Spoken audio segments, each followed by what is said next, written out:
sevgimizi duyuyoruz ona.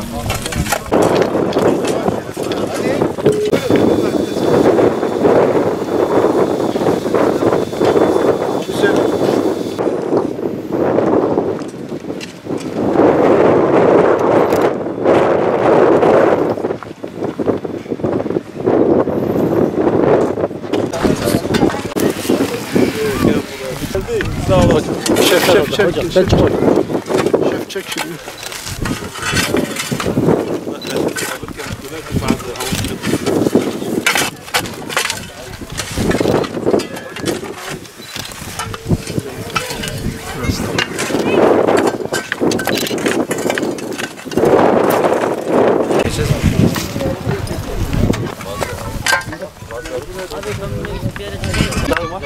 Oldu mu?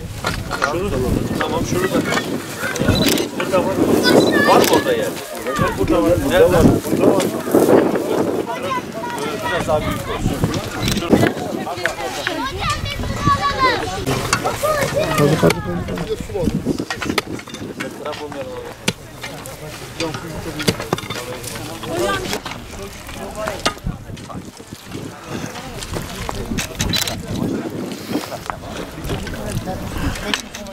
Onları bırak. Bir tane bir.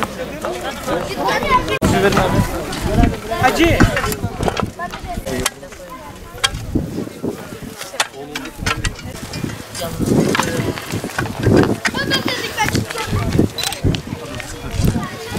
Az önce de diktim geldiler.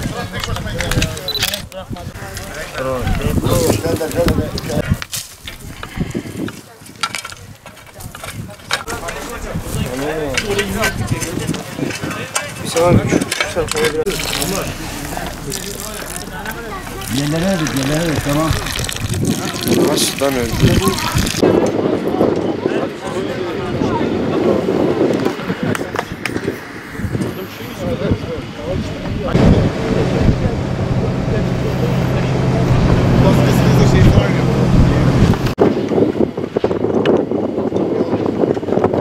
Bugün Milli Ağaçlandırma Günümüz 11 Kasım.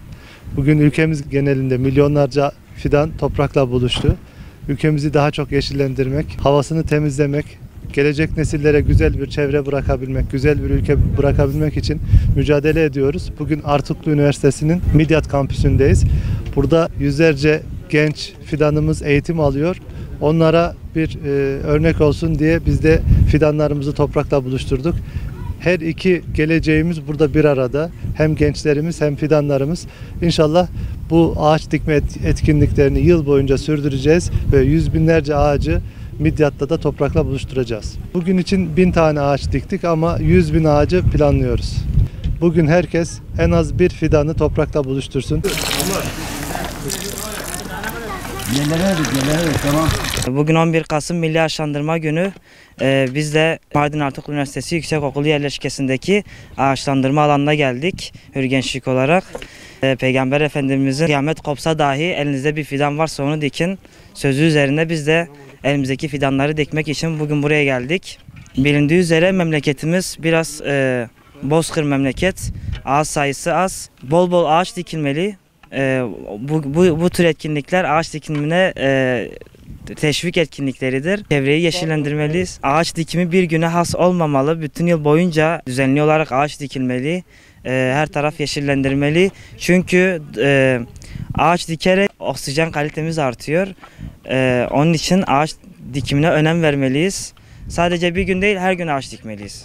Yazdı Kasım'ı çar dara çandını o genceme xortemeri o keçkemer bhavduram ve dare çandın yani gelek perki pir xoşi vakun binin le bajare midyade kampüse çandına dara yani çiki pir xoşi müjim dar çandı ilk kez duyamine ki dar çandiye o pir keyf xoşi mi yani çıka dar biçini ul qasiş boma başı o peşa roja meji ul qasim beter peşkeş dikebe گوتنک پیغمبر ما هی دی روزا قیامت وقتی هاجی yani دارک فیدان دسته و تبی بچینن bu ve naked dar خو بازار خو مقاتبن. Buraya geldik ve çok eğleniyoruz şu an. Fidan dikiyoruz. Bunun doğaya katkısı çok fazla, çok güzeller. Büyüdükleri zaman çok güzel bir ağaç olacaklar. Yaprakları bize nefes veriyor ve böyle doğamız güzelleşiyor. Daha güzel bir doğa oluyor. Ağaç dikmek çok güzel. Herkes gelsin bence. Çok güzel bir duygu. Herkese de tavsiye ediyorum. Nefes almak için fidan dikmeye geldik.